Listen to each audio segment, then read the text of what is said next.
എന്താ ദേവേട്ടാ, എന്ത് പെട്ടെന്ന് പറ്റിയേ? ജാനിയിലേക്ക് അടുത്ത ഇന്ദ്രന് പെട്ടെന്ന് ശ്യാം പറഞ്ഞത് ഓർമ്മ വന്നു. നിന്റെ കിടക്ക പങ്കിടാനും വീട്ടിലെ ജോലി ചെയ്യാനും പണം കൊടുക്കാതെ ഒരാൾ. അത് ഇന്ദ്രന്റെ മനസ്സിലേക്ക് വന്നപ്പോൾ ഇന്ദ്രൻ ജാനിയുടെ ദേഹത്തു നിന്നും എണീറ്റ് കൈകൾ കാൽമുട്ടിലേക്ക് കുത്തി തലയിൽ താങ്ങി മുടിയിൽ കൊരുത്ത് വലിച്ചിരുന്നു. അത് കണ്ട് ജാനി മാറിൽ നിന്ന് നീങ്ങിയ സാരി നല്ലതുപോലെ ഉടുത്ത് കണ്ണൻ്റെ അടുത്തേക്ക് നീങ്ങിയിരുന്ന് അവൻ്റെ ഷോൾഡറിൽ കൈവച്ച് കാര്യം ചോദിച്ചു. ഇപ്പൊ കണ്ണുകളിൽ കുറച്ചു മുന്നേ നടന്ന പ്രണയത്തിൻ്റെ ആലസ്യതയില്ല, ഇപ്പൊ ആകുലതയാണ്. ദേവേട്ട, എന്താ പറ്റിയേ? ഇന്ന് ഉച്ചയ്ക്ക് വന്നപ്പോൾ തൊട്ട് തുടങ്ങിയതാണല്ലോ. ശ്യാം ഡോക്ടർ എന്താ പറഞ്ഞേ? ഇന്ദ്രൻ മുഖം മറച്ചു വെച്ച് കൈകൾ എടുത്തു മാറ്റി ജാനിയെ നോക്കി. അവൻ്റെ കണ്ണുകൾ നിറഞ്ഞിരുന്നു. അവൻ അവളുടെ മുഖം കൈക്കൊമ്പിളിൽ എടുത്തു. അവൾ ഒന്നുകൂടെ അവനിലേക്ക് ചേർന്നിരുന്നു. എൻ്റെ പെണ്ണില്ലേ? തള്ളവിരനിലാൽ അവളുടെ കവിളിൽ തലോടി അവളുടെ നിറഞ്ഞ കണ്ണുകളിൽ നോക്കി അവൻ ചോദിച്ചു. ദേവേട്ടൻ്റെ പെണ്ണാ ഞാൻ. അവൻ്റെ കൈകൾക്ക് മീതെ കൈകൾ വെച്ച് അവൾ പറഞ്ഞു. ജാനിയുടെ സ്വരം അത്രമേൽ ആർദ്രമായിരുന്നു. നിന്നെ സ്നേഹിക്കുന്നില്ല എന്ന് നിനക്കെപ്പോഴെങ്കിലും തോന്നിയോ പെണ്ണേ? വിതുമ്പുന്ന ചുണ്ട് കടിച്ചു പിടിച്ചവൻ അവളിലേക്ക് ഒന്നുകൂടെ അടുത്തുകൊണ്ട് ചോദിച്ചു. ഇല്ല എന്ന പോലെ അവൾ വിലങ്ങിനെ തലയാട്ടി. അവളുടെ കണ്ണുകൾ പെയ്തുകൊണ്ടേയിരുന്നു. പിന്നെ എന്ത് ശ്യാം അങ്ങനെ പറഞ്ഞേ? അവൻ്റെ കണ്ണുകൾ പെയ്തു തന്നെയിരുന്നു. പക്ഷേ ജാനിയുടെ കണ്ണുകൾ സംശയത്താൽ ചുരുങ്ങി. എങ്ങനെ? അവളുടെ സ്വരത്തിൽ മുറുക്കം വന്നിരുന്നു. തൻ്റെ പാതിയ സങ്കടത്തിൽ ആഴ്ത്തിയവനോടുള്ള ദേഷ്യം നിറഞ്ഞിരുന്നു. ഇന്ദ്രൻ ഒരു നിമിഷം അവളുടെ കണ്ണുകളിലേക്ക് നോക്കി. പിന്നെ സാവധാനം പറയാൻ തുടങ്ങി. എല്ലാം പറഞ്ഞു അവൻ. ശ്യാമിൻ്റെ അരികിൽ പോയത് തൊട്ട് തിരിച്ചു റൂമിലെത്തിയത് തൊട്ടുള്ള കാര്യങ്ങൾ വരെ പറഞ്ഞു. ജാനിയിലെ ഭാവം ഇന്ദ്രൻ അറിയാൻ പറ്റിയില്ല. ഒരു നിർവികാരത. അവളുടെ കണ്ണുകൾ പെയ്തു തോർന്നിരുന്നു. ജാനി ബെഡിൽ നിന്ന് എഴുന്നേറ്റ് അവനെ നോക്കാതെ പുറത്തേക്കിറങ്ങി. കൂടെ ഉയർന്ന നെഞ്ചിരിപ്പോടെ ഇന്ദ്രനും. ജാനി പുറത്ത് പെയ്തു തോർന്ന മഴയുടെ തണുപ്പിനെ വകവയ്ക്കാതെ അവിടെയായുള്ള സ്റ്റോൺ ബെഞ്ചിൽ പോയിരുന്നു. അവളുടെ കണ്ണുകൾ അകലെ ആകാശത്ത് കൂട്ടമായി നിൽക്കുന്ന 4-5 നക്ഷത്രക്കൂട്ടങ്ങളിൽ ഉടക്കി. അവളുടെ ഇങ്ങനെ ഒരു പ്രതികരണമല്ലായിരുന്നു ഇന്ദ്രൻ ഉദ്ദേശിച്ചത്. എന്തെങ്കിലും പറഞ്ഞ് കരയുമെന്നൊക്കെയാണ് കരുതിയത്. ശ്യാം പറഞ്ഞതൊന്നുമല്ല എന്നൊക്കെ പറയുമെന്നും അവനോ കരുതിയിരുന്നു. അവൻ്റെ നെഞ്ചം വിങ്ങി. അവനും അവൾക്കൊപ്പം നടന്ന് അവൾ ഇരിക്കുന്നതിന് താഴെയായിട്ട് മുട്ടുകുത്തിയിരുന്നു.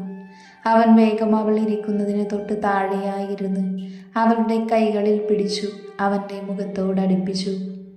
എൻ്റെ പെണ്ണെ, ഇങ്ങനെ മിണ്ടാതെ നിൽക്കല്ല നീ.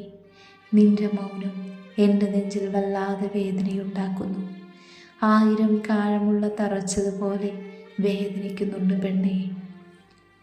നീ ഇങ്ങനെ മിണ്ടാതെ നിൽക്കല്ലേ ജാനി, പ്ലീസ്. അവളുടെ കൈകളിൽ ചുംബിച്ചുകൊണ്ട് അവളുടെ മടിയിൽ തലവെച്ച് നിലത്ത് മുട്ടുകുത്തി കിടന്നു അവൻ. അവൻ്റെ കണ്ണുകൾ പെയ്തുകൊണ്ടേയിരുന്നു. അവളെ മനസ്സിലാക്കിയതിൽ തനിക്ക് തെറ്റുപറ്റിയെന്ന് അവൻ്റെ ഉള്ളം വിളിച്ചു പറഞ്ഞു. ജാനയുടെ പെയ്തു തോർന്ന മിഴികളിൽ വീണ്ടും കാർമേഘം ഉരുണ്ടുകൂടി. ചുണ്ടുകൾ വിതുമ്പി. എന്നാലും അവളുടെ മിഴികൾ പെയ്തില്ല. പറയണം, എല്ലാം പറയണമെന്ന് അവളുടെ മനസ്സിൽ നിന്ന് ആരോ മന്ത്രിച്ചു. ഒരുപാട് പ്രതീക്ഷകളൊന്നുമില്ലാതെയാണ് ഞാൻ ദേവേട്ടൻ്റെ ജീവിതത്തിലേക്ക് വന്നത്. പ്രണയം എനിക്ക് മാത്രമായിരുന്നു എന്ന് ഞാൻ വിശ്വസിച്ചു. അല്ല, പ്രണയം എനിക്ക് മാത്രമാണ്.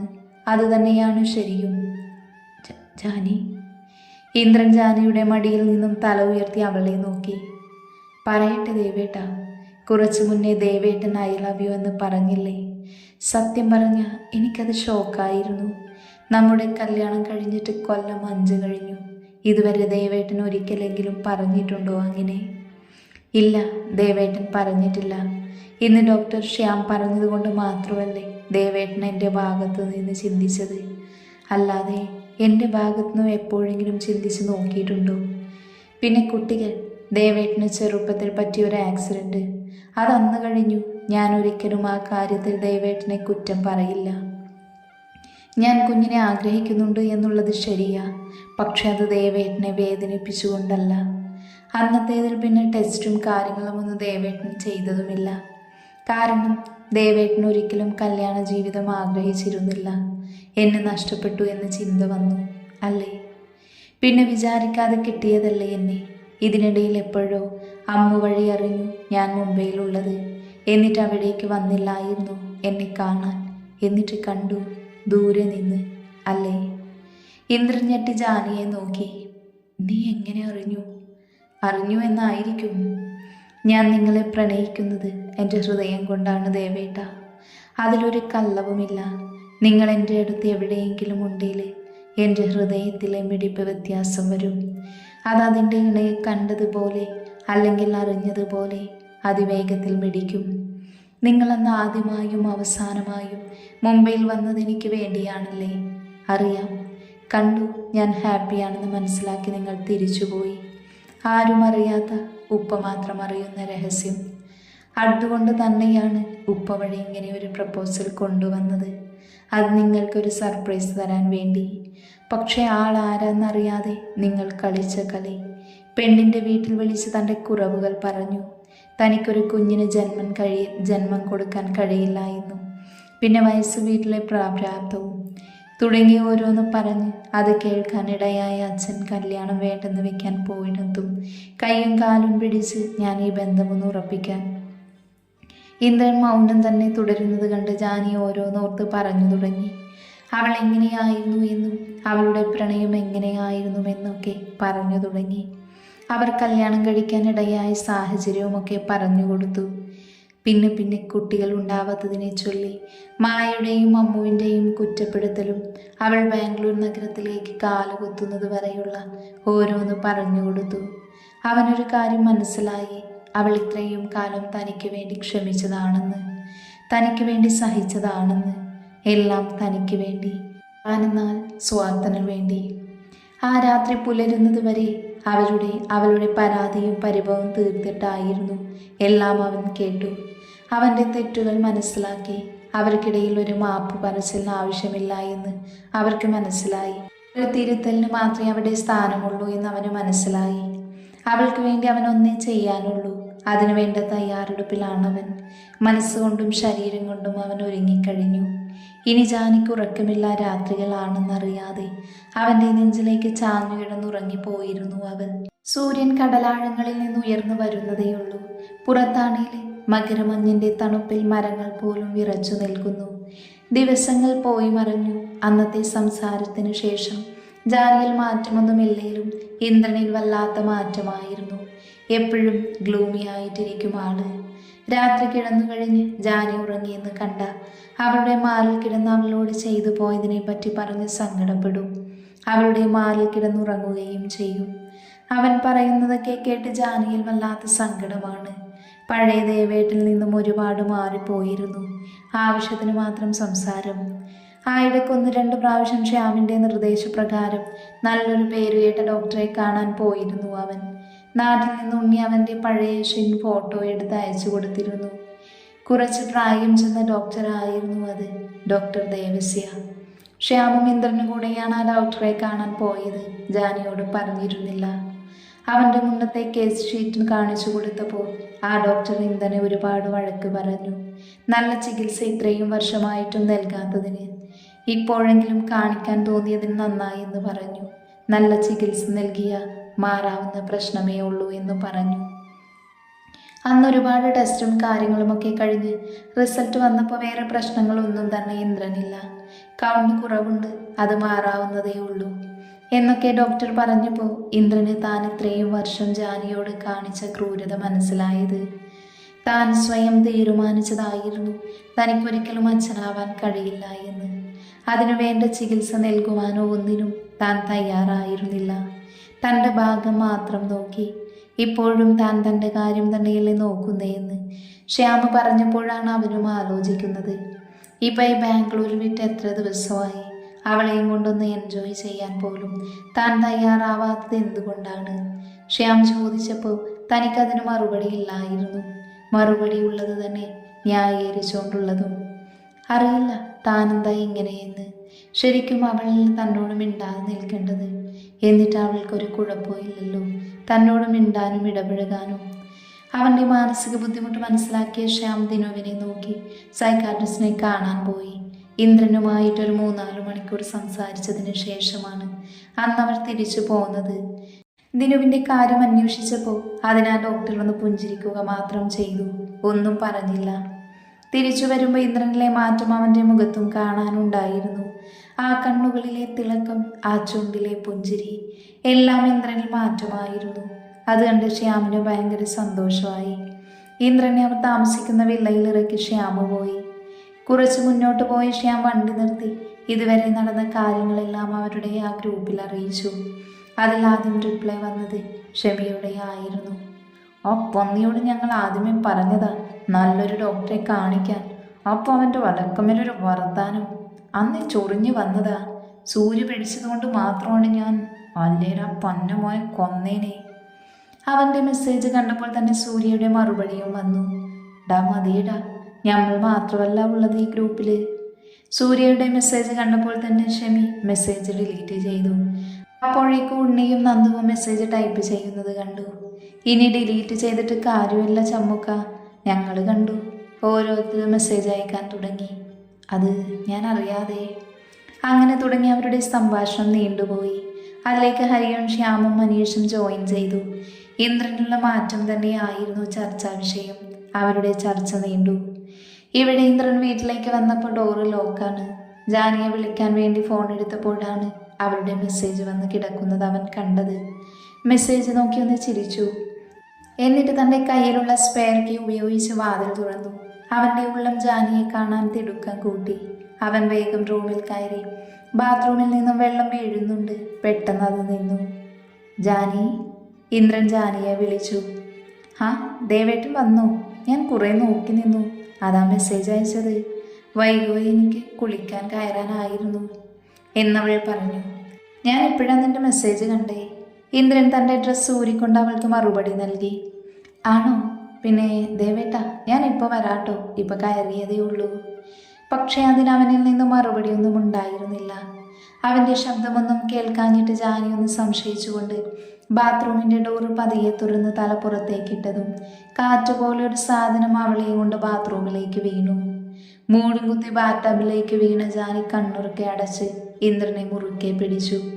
കണ്ണ് പതിയെ തുറന്ന ജാനി തന്നെ മാത്രം കണ്ണിൽ നിറച്ചു വെച്ച് നോക്കുന്നവനെ കണ്ട് അതിൽ ലയിച്ചുപോയി. പിന്നെ പെട്ടെന്ന് എന്തോർത്ത പോലെ വേഗം മുഖം തിരിച്ച് കണ്ണുകൾ ഇറുക്കെ പൂട്ടി. അതെന്തിനാണെന്ന് ഇന്ദ്രനും വേഗം മനസ്സിലായി. പാറുവേ, അത്രയും മാത്രമായി അവൻ വിളിച്ചു. എന്ത് പണിയാ ദേവേട്ടെ കാണിച്ചേ? എൻ്റെ ഊര് പോയിന്നാ തോന്നുന്നേ. അവനെ നോക്കാതെ ജാനി എങ്ങനെയോ പറഞ്ഞു. അവൻ്റെ അടുത്തുനിന്ന് മറുപടിയൊന്നും കാണാഞ്ഞിട്ട് ജാനി ഇടം കണ്ണിട്ട് ഇന്ദ്രനെ ഒന്ന് നോക്കി. തൻ്റെ മുഖത്ത് മാത്രം കണ്ണുകൾ ഉറപ്പിച്ചു വെച്ച് നിൽക്കുന്നവനെ കണ്ട് ജാനിയിൽ വല്ലാത്ത വെപ്രാളമുണ്ടായി. അവളുടെ ചുണ്ടുകൾ വിറച്ചു. കൈകൾ അവൻ്റെ ഇടുപ്പിൽ മുറുകി. ഒന്ന് മാറിക്കേ, ഞാൻ എണീക്കട്ടെ. പക്ഷേ ഇന്ദ്രൻ ഒറ്റ തിരിച്ചിൽ ജാനിയെ മേലെയാക്കി അവൻ്റെ മുകളിൽ കിടത്തി. എല്ലാം ജാനി കണ്ണടച്ചു തുറക്കുന്ന വേഗത്തിലായിരുന്നു. അവളുടെ മൂക്കിൽ വെള്ളം കയറി. അവൻ്റെ ഇടുപ്പിൽ അവളുടെ കൈകളുടെ മുറുക്കം കൂടി. എന്താ ദേവേട്ടെ കാണിച്ചത്? നെഞ്ചിൽ കൈവച്ച് അവൻ്റെ അരക്കെട്ടിൽ വെച്ചിരുന്ന അതുകൊണ്ട് കണ്ണുരുട്ടി ശ്വാസം വലിച്ചു വിട്ടു ചോദിച്ചു. ഞാനിതുവരെ ഒന്നും ചെയ്തില്ല. ഇനി ചെയ്യാണ്ടിരിക്കാൻ ദൈവം തമ്പുരാൻ വിചാരിച്ചാലും നടക്കില്ല. അവൻ പറയുന്നത് കേട്ട് അവൻ സംശയത്തോടെ അവനെ നോക്കി. പക്ഷേ അവൻ്റെ കണ്ണുകൾ അവളുടെ മാറിലായിരുന്നു. അവൾ പെട്ടെന്ന് എന്ത് ഓർത്ത പോലെ സ്വയം ഒന്ന് നോക്കി. അയ്യേ എന്ന് പറഞ്ഞവൾ അവളുടെ കണ്ണുപൊത്തി. അവളുടെ കളി കണ്ട് അവൻ ചിരിച്ചുപോയി. നേരത്തെ വീഴുമ്പോൾ അവൾ ചുറ്റിയിരുന്നിട്ട് അവൾ താഴെ വീണിരുന്നു. അത് പക്ഷെ ജാനി അറിഞ്ഞിരുന്നില്ല. ജാനി വേഗം ഇന്ദ്രൻ്റെ നെഞ്ചിലമർന്നു. ഇന്ദ്രൻ അവളുടെ ഇടുപ്പിൽ പിടിച്ചൊന്നുകൂടെ അവൻ്റെ അരക്കെട്ടിലേക്ക് അമർത്തി. അവനിലെ മാറ്റം മനസ്സിലായ ജാനി ഒന്ന് ഏങ്ങിപ്പോയി. അവൾ അവനെ വരിഞ്ഞു മുറുക്കി. ദേവേട്ട, അത്രയും മൃദുവായ സ്വരം. എന്താ കുഞ്ഞു? അവനും തിരിച്ചു വരിഞ്ഞു മുറുക്കിക്കൊണ്ട് വിളിയേട്ടു. ഇന്ദ്രൻ അവൻ്റെ ഇന്നുവേര് മാത്രം ഇട്ടിട്ടുള്ളൂ. ജാനിയുടെ അരക്കെട്ടൊന്ന് ആടി ഉലഞ്ഞു. രണ്ടുപേരിൽ നിന്നും ശീൽക്കാരം ഉയർന്നു. ഇന്ദ്രൻ ഒന്ന് കയറിയിരുന്ന് ജാനിയെ തൻ്റെ അരക്കെട്ടിലേക്ക് വെച്ച് ജാനി അവൻ്റെ ഇടുപ്പിലൂടെ കാൽ പിണച്ചു വെച്ചു. അവളുടെ ഉയർന്ന മാറിടവും അവൻ്റെ നെഞ്ചിൽ കിടന്നമർന്നു. അതിവേഗത്തിൽ ഉയർന്നു താഴ്ന്നു. അവളുടെ കണ്ണുകൾ കോർത്തു. അവൻ അവളെ ചുറ്റിവെച്ചിരുന്ന മുടി അടിച്ചിട്ടു. ആ മുടിയിഴകൾ ആ വെള്ളത്തിൽ ഒഴുകി നടന്നു. ഇന്ദ്രൻ അവളുടെ കവിളിൽ കൈവച്ച് അവളുടെ സീമന്തരേഖയിൽ ചുംബിച്ചു. Really I love you Jani, എല്ലാത്തിനും ഞാൻ മാപ്പ്. അവനെ പറഞ്ഞു മുഴുവനാക്കാൻ സമ്മതിക്കാതെ അവരുടെ കൈകളൊന്ന് അവൻ്റെ വാമൂടി, മറ്റേ കൈ അവൻ്റെ കൈത്തണ്ടയിൽ മുറുകി അരുത് എന്ന പോലെ തലയാട്ടി. ഒരു ചിരിയോടെ അവൻ അവളുടെ വിരിഞ്ഞ നെറ്റിത്തടത്തിലേക്ക് വില്ലുപോലെ വളഞ്ഞു നിൽക്കുന്ന അവളുടെ പിരികക്കുഴിയിൽ ചുംബിച്ചുകൊണ്ടവൻ അവളുടെ നിറഞ്ഞു നിൽക്കുന്ന വിടർന്ന രണ്ടു കണ്ണുകളിലും ചുംബിച്ചു. ആ കണ്ണുനീരിൻ്റെ ഉപ്പുരസത്തെ അവൻ്റെ ചുണ്ടുകൾ സ്വന്തമാക്കി. പിന്നെ മൂക്കിൻ തുമ്പിലും നാവും കൂടെ കൂട്ടിയൊരു കടിയു നൽകി. അവൾ എരിവ് വലിച്ചുപോയി. ആ തണുത്ത കാലാവസ്ഥയിലും തണുത്ത വെള്ളത്തിൽ ഇരിക്കുമ്പോഴും അവരിൽ വിയർപ്പ് പൊടിഞ്ഞു.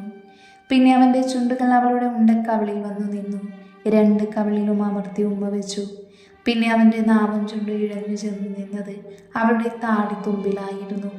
അവിടം അവൻ നാവ് കൊണ്ടൊഴിഞ്ഞ് വലിച്ചെടുത്തു. കണ്ണുകൾ കൂമ്പിയടഞ്ഞ ജാനയിൽ നിന്നും ഷീൽക്കാരമുയർന്നു. ഇന്ദ്രനും കണ്ണുമടച്ചത് ആസ്വദിച്ചു ചുംബിച്ചു. അല്പം കഴിഞ്ഞ് ഇന്ദ്രൻ കണ്ണുകൾ തുറന്നപ്പോൾ കണ്ടത് വിയർപ്പ് പൊടിഞ്ഞു നിൽക്കുന്ന മേൽ ചുണ്ടും വിറകൊള്ളുന്ന അവളുടെ കീഴ്ചുണ്ടുമാണ്. പാറു, വല്ലാത്തൊരു വശ്യതയാർന്ന സ്വരം. അവൾക്കൊന്ന് മൂളാൻ പോലും കഴിയുന്നുമായിരുന്നില്ല. അവൾ അത്രയും തളർന്നു പോയിരുന്നു. കണ്ണു തുറക്കു പൊന്ന. ജാനി പതിയെ കണ്ണുകൾ ചിമ്മി തുറന്നു. ഇന്ദ്രൻ്റെ ശ്വാസം വിലങ്ങിപ്പോയി. അത്രയും വശ്യതയായിരുന്നു അപ്പോൾ അവളുടെ കണ്ണുകളിൽ. എൻ്റെ പൊന്നെ എന്ന് വിളിച്ച് അവളുടെ ചുണ്ടുകളുടെ വിറയിൽ അവൻ സ്വന്തമാക്കി. തുറന്നു വന്ന കണ്ണുകൾ അതുപോലെ തന്നെ കൂമ്പിയടഞ്ഞു പോയി. ജാനിയുടെ കൈകൾ അവൻ്റെ ഇടുപ്പിൽ മുറുകി.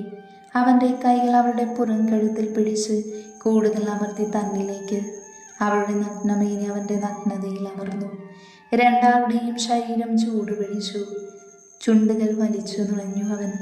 അവൻ്റെ കൈകൾ അവളുടെ മാറിനെ ഞെരിച്ചു. അവളിൽ നിന്നും ഷീൽക്കാരമുയർന്നു. ചുവന്നു നിൽക്കുന്ന അവളുടെ ചുണ്ടിനെ അവൻ്റെ വിരലിനാൽ ഒന്ന് ഞെരടി വിട്ടു. കുറുമ്പോടെ അവൾ അവനെ ഒന്ന് നോക്കി. പിന്നെ അവളുടെ മാറിലേക്കും നോക്കി. അപ്പോഴാണ് അവൻ ശ്രദ്ധിക്കുന്നത് അതിവേഗത്തിൽ ഉയർന്നു താഴുന്ന അവളുടെ മാറിടം. അതിലുയർന്നു നിൽക്കുന്ന ആ കാപ്പി കണ്ണുകൾ ചുറ്റും ചുവന്നു നിൽക്കുന്നു. അവൻ്റെ നോട്ടം കണ്ട് ജാനി നാണത്താൽ തല താഴ്ത്തി കൈകൾ കൊണ്ട് മാറുമറച്ചു. പിടക്കുന്ന കണ്ണുകൾ അവൻ്റെ മുഖത്തുനിന്ന് മാറ്റി. എന്താടി പെണ്ണേ? പ്രണയം നിറഞ്ഞ വശ്യമായ സ്വരത്തോടെ ഇന്ദ്രൻ ചോദിച്ചു. ഒന്നുമില്ല എന്ന പോലെ അവൾ വിലങ്ങിനെ തലയനക്കി. അവൾ കൈകൾ മാറി പിണിച്ചു വെച്ചുകൊണ്ട് തന്നെ അവൻ്റെ മേലിൽ നിന്നും എണീറ്റ് ബാർട്ടബിൽ നിന്നും അവൻ്റെ കണ്ണുകൾ നോട്ടമിട്ടുകൊണ്ട് തന്നെ പുറത്തേക്കിറങ്ങി. വിടർന്നു വന്ന കണ്ണുകളോടെ അവളുടെ ചെയ്തികൾ നോക്കി നിന്നു അവൻ. അവൾ മുടിയിഴകൾ മുന്നോട്ടിട്ട് അവളുടെ നഗ്നത മറച്ചു. പുറമേ കൈകൊണ്ട് മറച്ചു. അവൻ്റെ നോട്ടം സഹിക്കാനാവാതെ അവൾ ബാത്റൂമിലെ ചുവരിനോട് ചാരി നിന്നു കണ്ണുകളടച്ചു. ഉയർന്നു താഴ്ന്ന അവളുടെ മാറിടവും കാലുകൾ കൊണ്ട് മറച്ചു വെച്ച പാതി നഗ്നമാർന്ന അവളുടെ അരക്കിട്ടുമൊക്കെ കണ്ട് അവൻ്റെ ചുണ്ടുകൾ നാവിനാൽ ഒഴിഞ്ഞു വിട്ടു. അവനും ബാത്ടബിൽ നിന്നും എണീറ്റ് അവൻ്റെ ബാക്കി വന്ന ഇന്നുവഴസുമൂരി അവളിലേക്ക് അരികിലേക്ക് നടന്നു. എന്താടി പെണ്ണെ, നിനക്ക് വല്ലാത്തൊരു നാണം. അത് കേട്ട് അവൾ ചീൽക്കാരമുയർന്നു. അവൾ സ്വയം ചുണ്ടുകൾ കടിച്ചു വിട്ടു. അവളുടെ കൈകൾ മാറി മുറുകി. അവൻ്റെ ചുണ്ടും നാവും അവളുടെ പിൻകഴുത്തിൽ അലഞ്ഞു. അവളുടെ കണ്ണുകൾ കൂമ്പിയടഞ്ഞു. നിമിഷ നേരം കൊണ്ട് തന്നെ അവളുടെ ചുണ്ടുകളെ അവൻ സ്വന്തമാക്കി. ഒരു കൈ കൊണ്ട് അവൻ അവളുടെ മാറിനെ തടുകി. ചുണ്ടിൽ നിന്നും താടിത്തുമ്പിലേക്ക് അവൻ്റെ നാവുകൾ ഇഴഞ്ഞു. താടിച്ചുഴിയിൽ അവൻ്റെ നാവ് കുത്തിയിറക്കി. അവിടമാകെ ചുംബിച്ചുഴിഞ്ഞ് കണ്ണുകൾ ഉയർത്തി ജാനിയെ നോക്കി ഇന്ദ്രൻ്റെ ശ്വാസം വിലങ്ങിപ്പോയി. എൻ്റെ പെണ്ണെ, സർപ്പ സൗന്ദര്യമാണോടി നിനക്ക്? എന്ത് ഭംഗിയാ പെണ്ണെ നിന്നെ കാണാൻ എന്നും പറഞ്ഞ് അവളുടെ കഴുത്തിലേക്ക് മുഖമടുപ്പിച്ച് ശ്വാസം ആഞ്ഞു വലിച്ചു. അവളുടെ കഴുത്താകമാനം ഒഴിഞ്ഞെടുത്തു. നാവ് കൊണ്ട് സുഖിപ്പിച്ചും പല്ലുകൊണ്ട് ചെറുതായി വേദനിപ്പിച്ചും അവളുടെ മാറിലേക്ക് അവൻ അരിച്ചിറങ്ങി. അവൻ്റെ ചുണ്ടും നാവും അവളുടെ മാറിനെ തഴുകി. അല്പനേരം കഴിഞ്ഞ് ഇന്ദ്രൻ ജാനിയെ കൈകളിൽ കോരിയെടുത്ത് റൂമിലേക്ക് കൊണ്ടുപോയി ബെഡിലേക്കിട്ടു. അവളൊന്ന് ഉയർന്ന് താഴ്ന്നു പോയി. കൂടെ തന്നെ അവനും അവളുടെ മേലേക്ക് ചാഞ്ഞുകൊണ്ട് ചുണ്ടുകൾ നുണഞ്ഞു. പിന്നെ അവിടുന്ന് മാറിലേക്കും പിന്നെ പുക്കിൾ ചുഴിയിലേക്കും. അങ്ങനെയെല്ലാം അവൻ്റെ ചുണ്ടും നാവും അവളുടെ ശരീരത്താകമാനം നിറഞ്ഞാടി. അവളിൽ നിന്നും ഷീൽക്കാരം ഉയർന്നു വന്നു. അവളുടെ കൈകൾ അവൻ്റെ മുടിയിലും ബെഡ്ഷീറ്റിലും മുറുകി. പെട്ടെന്ന് അവൻ എഴുന്നേറ്റ് വന്ന് അവൾ എന്ന പെണ്ണിലേക്ക് ആഴ്ന്നിറങ്ങി. ആ നിമിഷം ആ റൂമിൽ അവരുടെ രണ്ടുപേരുടെയും ശീൽക്കാരങ്ങളും അവരുടെ നിറഞ്ഞു നിന്ന പ്രണയവും മാത്രമായിരുന്നു. 1 മാസം എന്ത് പെട്ടെന്നാണ് കഴിഞ്ഞു പോയത്. നാളെയാണ് നമ്മുടെ കാർത്തുമ്പിയുടെ കല്യാണം. ഇന്നാണ് ജാനിയും ഇന്ദ്രനും നമ്മുടെ ദിനക്കുട്ടനും നാട്ടിലേക്ക് പോകുന്നത്. ജാനിക്ക് ബാംഗ്ലൂർ വിട്ട് നാട്ടിലേക്ക് പോകാനേ തോന്നുന്നില്ലായിരുന്നു. അവളുടെ സന്തോഷം മുഴുവനും ആ കുഞ്ഞു വീട്ടിലായിരുന്നു. ജാനിയായി തന്നെ ജീവിച്ചു തുടങ്ങിയത് ആ കൊച്ചു വീട്ടിൽ നിന്നാണ്. സ്വന്തമായുള്ള അഭിപ്രായവും സ്വന്തമായുള്ള തീരുമാനങ്ങളുമൊക്കെയുള്ള ജാനിയായി അവൾ ജീവിച്ചു. അതിൽ കൂടുതൽ സന്തോഷവും ഇന്ദ്രന് തന്നെയായിരുന്നു. അവൻ്റെ ലൈഫിൽ വന്നതിന് ശേഷമാണല്ലോ ജാനി ഒരുപാട് ഒതുങ്ങിപ്പോയത്. ഇന്നവൻ ഒരുപാട് സന്തോഷിക്കുന്നുണ്ട്. അതുമാത്രമല്ല, അവരുടെ പ്രണയം പലപ്പോഴും പൂർണ്ണതയിലെത്തിയതും ഈ കൊച്ചു വീട്ടിൽ നിന്നാണ്. കിച്ചണിലും ഹാളിലും ആ വീട്ടിലെ സിറ്റ് ഔട്ടിലല്ലാത്ത ബാക്കിയിടങ്ങളിൽ നിന്നൊക്കെയും ജാനിയുടെയും ഇന്ദ്രൻ്റെയും ശീൽക്കാരം ഉയർന്നു വന്നിരുന്നു. ജാനി ഒരു കുഞ്ഞിനെ എത്രമാത്രം ആഗ്രഹിക്കുന്നു എന്നത് ഇന്ദ്രൻ മനസ്സിലാക്കിയതും ഈ കഴിഞ്ഞ 2 ദിവസങ്ങൾക്ക് മുമ്പെയാണ്. രാവിലെ ജാനി എണീക്കുന്ന സമയമായിട്ടും എണീക്കാത്തത് കാണാനിട്ട് അവൾക്കുള്ള ചായയുമായി റൂമിൽ വന്നതാണ് ഇന്ദ്രൻ. അപ്പോഴാണ് ബെഡിൽ കൂനിക്കൂടി കിടക്കുന്ന ജാനിയെ അവൻ കണ്ടത്. ഇന്ദ്രൻ കപ്പ് വേഗം അടുത്തുള്ള കുഞ്ഞു ടേബിളിൽ വെച്ചിട്ട് അവൾക്കരികിലേക്ക് പോയി. മോളെ, എന്താണ്? എന്തെങ്ങനെ കിടക്കുന്നേ? വയ്യേ? അവളുടെ കഴുത്തിലും നെറ്റിയിലുമൊക്കെ തലോടിക്കൊണ്ട് അവൻ ചോദിച്ചു. ഒന്നുമില്ല ദേവേട്ട, വയറുവേദനയാ. ജാനി അവൻ്റെ കൈ അവളുടെ അടിവയറിലേക്ക് വെച്ചുകൊണ്ട് പറഞ്ഞു. അവൻ്റെ കൈയിലെ ചൂട് അവൾക്ക് നേരിയ ആശ്വാസം തോന്നിച്ചു. അവൾക്കതൊരു ആശ്വാസമാണെന്ന് തോന്നിയ ഇന്ദ്രൻ അവൻ്റെ ഇന്നർ ബനിയൻ ഊരി അവൾക്കൊപ്പം ആ പുതുപ്പിനുള്ളിൽ കയറിക്കിടന്ന് അവളെ അവൻ അരിയിലേക്ക് ചേർത്ത് പിടിച്ചു. ഇതെന്താ പെട്ടെന്നൊരു വയറുവേദന? അവളുടെ വേദന അവളുടെ നിറഞ്ഞ കണ്ണുകളിൽ നിന്നും വാടിയ മുഖത്ത് നിന്ന് മനസ്സിലാക്കിയ ഇന്ദ്രൻ ആകുലതയോടെ ചോദിച്ചു. അവളൊന്നും പറയാതെ തിരിഞ്ഞ് അവൻ്റെ കണ്ണിലേക്ക് നോക്കി. പിന്നെ അവൻ്റെ നെഞ്ചലായി മുഖവിളിപ്പിച്ച് അവനെ ചുറ്റിപ്പിടിച്ച് കിടന്നു.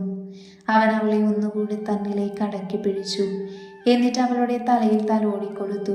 ജാനിക്ക് എന്തു പറ്റിയെന്ന് ആലോചിച്ച് നിൽക്കുന്ന സമയത്താണ് തലയിണയിൽ ഫ്രീഡം എന്നൊരു കവർ കണ്ടത്. അവൻ അവളെ ഒന്നുകൂടി നോക്കി അതെടുത്തു. പെട്ടെന്ന് അവൻ്റെ ഹൃദയതാളം ഒന്ന് മുറുകിയത് ജാനു ശ്രദ്ധിച്ചു. അവൻ്റെ കൈകൾ തൻ്റെ മേലിൽ നിന്ന് മഴഞ്ഞു പോകുന്നതും അവൾ ഒരു നിർവികാരതയോടെ അറിഞ്ഞു. അവൾക്കിപ്പോൾ അറിയാം ഇന്ദ്രൻ ഒരു കുഞ്ഞിനെ എത്രമാത്രം ആഗ്രഹിക്കുന്നുണ്ട് എന്നത്. ജാനി തൻ്റെ വേദന മറന്നു അവളുടെ വലം കൈയെടുത്ത് അവൻ്റെ ഇടനെഞ്ചിൽ വെച്ച് അവിടെ ഒന്ന് മുത്തി. ആ സമയം അവൻ്റെ കൈ പൂർവാധികം ശക്തിയോടെ അവളെ ചേർത്ത് പിടിച്ചു. അവളും അവലാൽ കഴിയുന്നത് പോലെ അവനെ ചേർത്ത് പിടിച്ചു. അപ്പോൾ അവൾ അവളുടെ വേദനയെ മറവിക്ക് വിട്ടുകൊടുത്തിരുന്നു. നെറ്റിയിലായി പതിഞ്ഞ തണുപ്പാണ് ജാനിക്കുള്ളിൽ നിന്നും പൊട്ടിരുന്ന കണ്ണുനീർത്തുള്ളിയെ പിടിച്ചു നിർത്തിയത്. അവളൊരു ഞെട്ടലോടെ മുഖമുയർത്താൻ നോക്കിയതും ഇന്ദ്രൻ അതിന് സമ്മതിക്കാതെ അവളെ തൻ്റെ നെഞ്ചിലേക്ക് അമർത്തി പിടിച്ചു. ജാനിക്ക് അവൻ്റെ കണ്ണുനീറിന് അവളെ പൊള്ളിക്കും പോലെ തോന്നി. ദേവേട്ട, കരയില്ലേ? എൻ്റെ പൊന്നല്ലേ, കരയില്ലേ ദേവേട്ട? എനിക്ക് സഹിക്കാൻ പറ്റണില്ലാട്ടോ നിങ്ങളുടെ കരച്ചിൽ. ജാനി അടക്കാൻ കഴിയാത്ത ഹൃദയഭാരത്തോടെ പറഞ്ഞു. എന്നിട്ടും അവൻ അവളിൽ നിന്നും മാറിയില്ല. അവൻ മനസ്സുകൊണ്ട് 1000 പ്രാവശ്യം ദൈവത്തോട് ചോദിച്ചു കാണും, എന്തിനാ എന്നോട് മാത്രം ഇങ്ങനെയെന്ന്. അവൻ അവനെ മാത്രമേ കണ്ടുള്ളൂ. അപ്പോൾ അവൻ്റെ വേദന മാത്രമേ അറിഞ്ഞുള്ളൂ. അപ്പോൾ അവൻ്റെ പുറത്ത് തട്ടി ആശ്വാസം പകർന്നും തന്നിലേക്ക് അടക്കി പിടിച്ചും അവൾ അവന് ആശ്വാസമേകി. അവൻ അല്പമൊന്ന് ശാന്തമായെന്ന് തോന്നിയതും ജാനി പതിയെ അവനെ വിളിച്ചു. അവൻ തലയനക്കി നോക്കി. എന്തിനാ ഇത്ര സങ്കടം? സാരമില്ലെന്നേ, നമുക്ക് ദൈവം ഒരു കുഞ്ഞിനെ തരാൻ ഉദ്ദേശിച്ചിട്ടുണ്ടെങ്കിൽ തന്നിരിക്കും. അതിനിങ്ങനെ സങ്കടപ്പെടണ്ടല്ലോ. ഇപ്പം എനിക്ക് ദേവേട്ടനും ഞാനുമില്ലേ കുഞ്ഞായിട്ട്? നമുക്കിങ്ങനെ സ്നേഹിച്ച് കഴിയാന്നേ. അത്രയും പ്രണയത്തോടെ അവൻ്റെ കവിളിൽ കൈവച്ച് അവൾ പറഞ്ഞു. നിനക്ക് സങ്കടമില്ലേ ജാനി? അടഞ്ഞ ശബ്ദത്തോടെ അവൻ ചോദിച്ചു. അതിനവളൊന്ന് പുഞ്ചിരിച്ചു. ഇല്ലെന്ന് പറഞ്ഞാൽ കള്ളവാകും. പക്ഷെ ഞാനെല്ലാം ദൈവത്തിൽ അർപ്പിച്ചിരിക്കുക. നമ്മൾ ശ്രമിക്കാഞ്ഞിട്ടൊന്നും അല്ലല്ലോ. അപ്പം പിന്നെ എന്തിനാ സങ്കടം? പിന്നെ താൻ പാതി ദൈവം പാതി എന്നല്ലേ? അവൻ്റെ സങ്കടം മാറ്റാൻ എന്നോണം അവൾ കുറുമ്പോടെ പറഞ്ഞു. അതിനവനൊന്ന് പുഞ്ചിരിച്ചു. നീ എൻ്റെ ഭാഗ്യമാണ് ജാനി, എന്നെ വെറുക്കല്ലേ. അവൻ പറഞ്ഞു മുഴുവനാക്കും മുന്നേ അവൾ അവൻ്റെ വായ പൊത്തിയിരുന്നു. നിറഞ്ഞ കണ്ണുകളോട് അരുതയെന്ന് തലയാട്ടി. ലവ് യു പൊന്ന. അവളുടെ നെറ്റിയിലായി അവൻ്റെ ചുണ്ടുകൾ അമർത്തി മനസ്സ് നിറഞ്ഞ സന്തോഷത്തോടെ അവൾ ആ ചുംബനം സ്വീകരിച്ച്, എണീറ്റ് പോയി ഫ്രഷാവ് നീ. അപ്പോഴേക്കും ഞാൻ പോയി ബ്രേക്ക്ഫാസ്റ്റ് എന്തെങ്കിലും വാങ്ങിയിട്ട് വരാം. ഇനി നീ വയ്യാണ്ട് കിച്ചണിൽ കയറണ്ട. അവളെ ഒന്നുകൂടെ ഇറുക്കെ കെട്ടിപ്പിടിച്ച് അവളുടെ നെറ്റിയിലായി അമർത്തി ചുംബിച്ചുകൊണ്ട് അവൻ പറഞ്ഞു. അതിന് മറുപടിയായി അവൾ അവനെയും തിരിച്ച് മുറുകെ കെട്ടിപ്പിടിച്ച് അവൻ്റെ നെഞ്ചിലായി ചുംബിച്ചു. ശേഷം അവൾ എണീറ്റ് ഡ്രസ്സ് ചേഞ്ച് ചെയ്ത് ഒന്നുകൂടെ അവളുടെ നെറ്റിയിലായി ചുംബിച്ചുകൊണ്ട് പോയി. പോകുമ്പോൾ പറഞ്ഞു, വാതിൽ ലോക്ക് ചെയ്യണ്ട, അടുത്തുള്ള കടയിലേക്കാണ് പോകുന്നതെന്ന്. അതിനവൾ പുഞ്ചിരിയോടെ തലയനക്കി.